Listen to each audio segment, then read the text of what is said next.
Ciao e benvenuti su Live Learn Italian Vocabulary. Io sono Pietro and today we're going to talk about broccoli, bucatini and zucchini. Or actually I should have said broccoli, bucatini and zucchini. And this video was suggested and or requested by Lito1893. I hope I'm getting the number correct. Who asked me to talk specifically about these three products. Now, let's start with probably the most unknown word, and this is bucatini.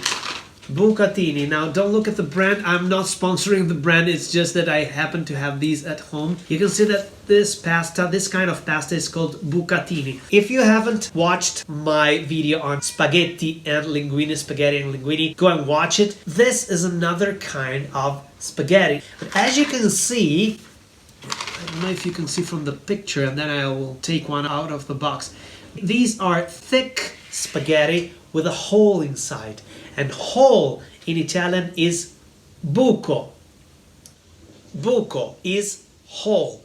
Now, if something has a hole in it, in Italian we say that that thing is bucato or bucata if it's a feminine noun. There is no exact translation in English. For example, if your bicycle tire is bucato, in English we would say it's punctured. If your roof, tetto, is bucato, in English we would say it's leaky. But these things have holes like tubes. They're like tubes. These are like barrels or tubes. So they have a hole which runs through the whole spaghetto and not spaghetti, because spaghetti in Italian, spaghetti is countable, so you can have one spaghetto, 2, 3, 1,000 spaghetti. The same way you can have one bucatino, because it's masculine noun, 2, 3, 1,000 bucatini, which make for a big plate of pasta, bucatini. I don't know if it's visible.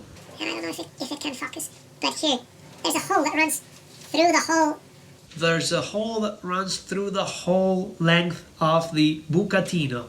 Maybe if I break it, maybe it's more visible. Oh, and by the way, Don't break spaghetti or bucatini. That is considered close to blasphemy in Italy. well, you can see it very clearly from the picture here. These kind of spaghetti have a hole inside. So un bucatino, 2, 3, 1,000 bucatini. And then we have our friend, the broccoli. What am I saying? This in Italian, I would call it a broccolo.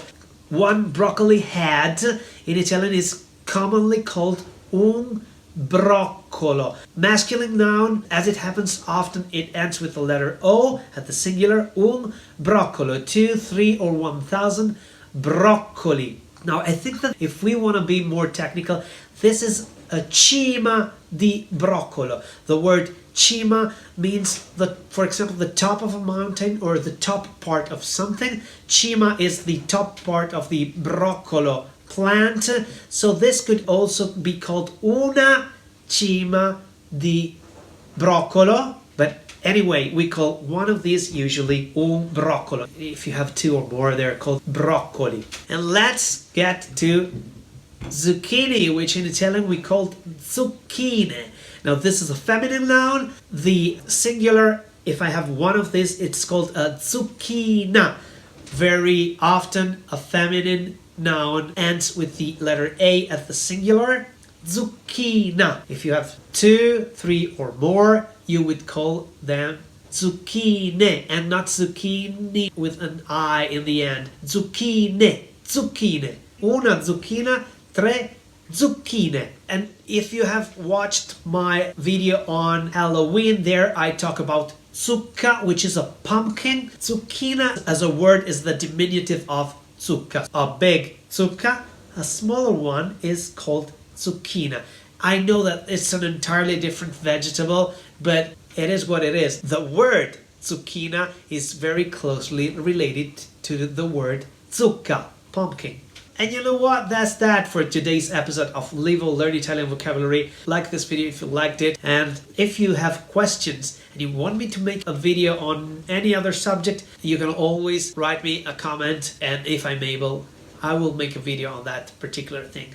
And I'll see you on the next of Live Learn Italian Vocabulary, or LIS, Learn Italian with Songs. Ciao!